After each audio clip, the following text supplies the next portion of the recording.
Welcome. A good afternoon. Another sunny day in the 11th century. I'm Atle Valderson. My civilian name in the 21st century is Bruce Blackistone. I am with the Longship Company Limited. We do reenactments. We've got a couple of small Viking vessels, a 12-oared 40-foot vessel and a 4-oared 20-foot vessel based on Viking Age finds, and we operate those for educational purposes. What I'm going to do is what we generally refer to as the Viking striptease. Women and children need not avert their eyes. This will not get terribly racy. I'm dressed as a relatively wealthy, relatively well-armed, relatively successful Viking would be in the late Viking Age. I have a few accoutrements here, so I'm going to go over them one by one. First of all, Vikings are known for their raiding and their fighting. Fighting is a hard, dangerous, dirty thing, and if you can avoid it, I highly suggest that you do. However, should you come upon a town that's well defended and wealthy, you can trade with them. But should you come upon a town or a settlement where the defenses are weak, nobody's expecting you, there's other opportunities, and you probably will get to the plunder before somebody else does, then we'll see what happens.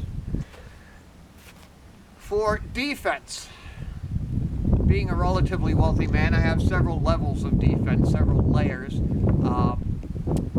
Armor does two very important things. It keeps the inside in and it keeps the outside out. But your first level of defense is the shield. Big Charlie, or Charlemagne as you call him, stated that a man's arms are a spear and a shield. So the shield is what you rely on. This is Viking style, would be made out of multiple planks, have a central grip and handle, have a metal boss, this one's tinned in the front, and be used to stop all sorts of unpleasantries heading your way. The spear is your other weapon. The spear is a much underrated weapon, to quote somebody closer to your century, but it's what everybody pretty much can start with. So you can slash with the spear, you can thrust with the spear, you can overhead stab with the spear, you can throw the spear. There's a number of things you can do with the spear. Now, everybody concentrates on swords. Everybody loves swords. Swords are so cool. Well, in the Viking Age, if you were wealthy and successful, wealth helps. Success is even more important. You might have a sword. This is fairly typical of a Viking Age sword. Central fuller. You've got a pommel as a counterweight. You've got a crossguard. Very, very handy. With sword, of course, you've got thrusting and slashing and such. Everybody likes swords. But swords tend to be big, they're heavy, they get in the way if you're sitting on the thwart. In general, I prefer an axe. Axes are fairly typical of Viking weapons. Any competent blacksmith can make you a spear or an axe. It takes a swordsmith to make a sword. So if you've got recourse to a good axe, frequently you don't need a sword. Bad swords are unhealthy. I can personally attest that there's nothing more embarrassing than standing in the battle line and the blade is flopped down on the ground behind you because the sucker broke at the tang right there. Axes are versatile. With an axe, you can cut down trees. You can cut down foemen. With an axe, you can take the trees and shape them into a ship, sail to England, and cut down Englishmen. Then you can cut limbs off of trees as easily as you cut limbs off of Englishmen. Then you can joint the ox and cook it over the limbs to celebrate your victory over the Englishman. The axe also has a certain versatility if you're on a slave raid, because not only does it bite, but also it can kiss them. So a nice blow with the backside of an axe frequently will subdue your potential prisoner and help build the family wealth when they're traded off later on. There's a variety of axes. So this is your bearded axe. This is especially good, for instance, for hooking shields, your foeman's shield especially.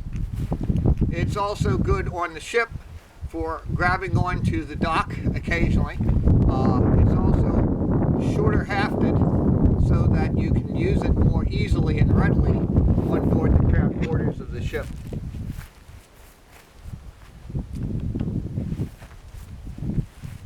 This axe would be more typical of what your everyday farmer would carry.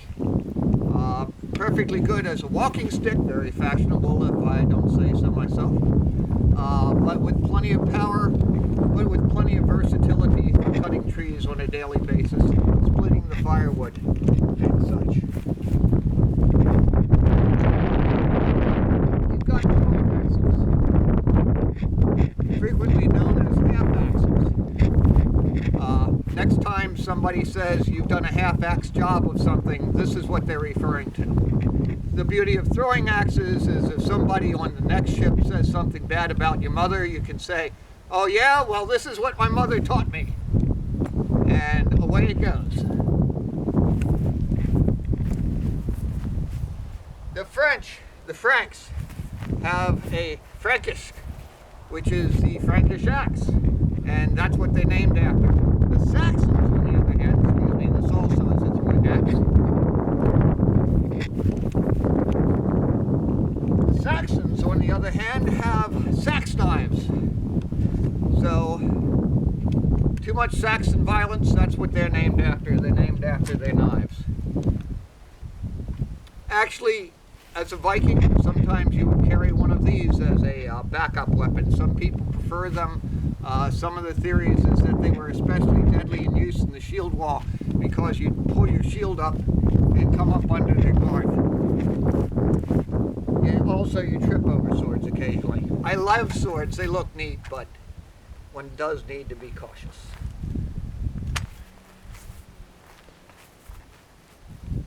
In addition to your longer spears, you also had smaller javelins, something occasionally used at a range.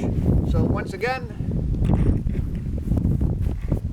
all of these go about 30 yards. You'd have bows, long bows, somewhat like the later English long bows. They were self bows and used as necessary. For shields, you would have not just your Viking style, but this would be Anglo-Saxon style. Has a very elaborate boss, which is horribly rusty, which is what happens when you have it on the ship. And they'd also be dished to a certain degree. Some of our people are experimenting with planked dish shields, edged with leather or rawhide, and frequently faced with leather. A little more elaborate than the Viking shields, a little more elaborate ironwork on the handle. A lot of debate as to how they went about dishing them, but these questions someday will or will not be answered. What we don't know about Vikings fills books because people are perfectly happy to speculate about what we know about Vikings. Once again, down to the armor. Your first line is a shield. Your next line, I'm wearing a helm. This was forged out of a single sheet of metal by a friend of mine, Eric Thing, out in the modern territory of Tucson. And this would have been fairly typical, once again, of a relatively wealthy Viking or even a Norman knight. Has a nasal, which not only protects your nose, but protects the entire front of the face. So, also provides excellent visibility, fits fairly well. Under the helm, I'm wearing a cloth, and this is made out of mail, what they call chain mail, in the 20th century to distinguish it from the U.S. mail. This has 12,800, this has about 1,200 links. They're quarter-inch links made out of modern 16